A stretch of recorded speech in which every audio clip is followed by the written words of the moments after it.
آج بڑی بحث ہوتی ہے نا کہ ان کے نام کے آگے رضی اللہ ہونا چاہیے یا علیہ السلام ہونا چاہیے. ٹھیک ہے. جب امام بخاری نے جناب سیدہ کائنات کے فضائل کا باب باندھا ہے تو یہ لکھا ہے باب مناقب فاطمہ بنت محمد رضی اللہ عنہ نے لکھا بلکہ لکھا علیہ السلام. وہ جناب سیدہ کائنات کے فضائل کا باب ہے کہ جن کے اوپر سلام اللہ.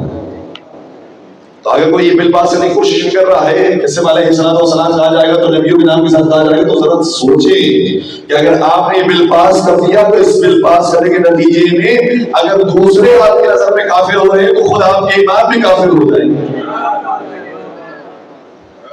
امام بخاری نے کہا ہے علیہ السلام.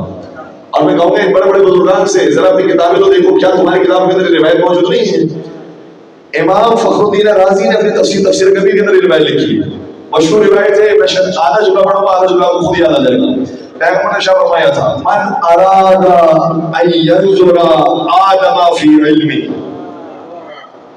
ونوحا فی طاعته وابراہیم فی خلته وموسیٰ فی صفته وعیسیٰ فی ہیبته فلینظر الی علی بن ابی طالب.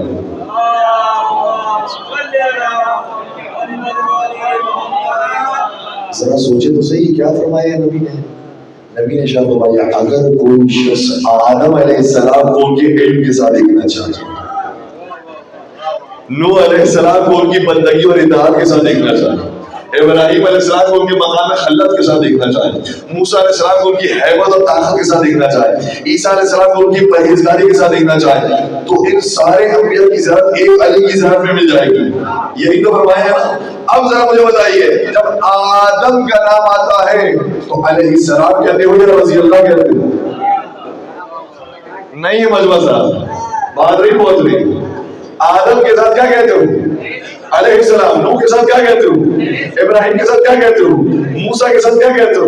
عیسیٰ کے ساتھ کیا کہتے ہو؟ جب ان کے نام کے الگ الگ ساتھ علیہ السلام کہتے ہو تو جب ان سارے کا مجموعہ ایک ذات میں نظر آئے گا تو اسے علیہ السلام کہو گے یا رضی اللہ کہو.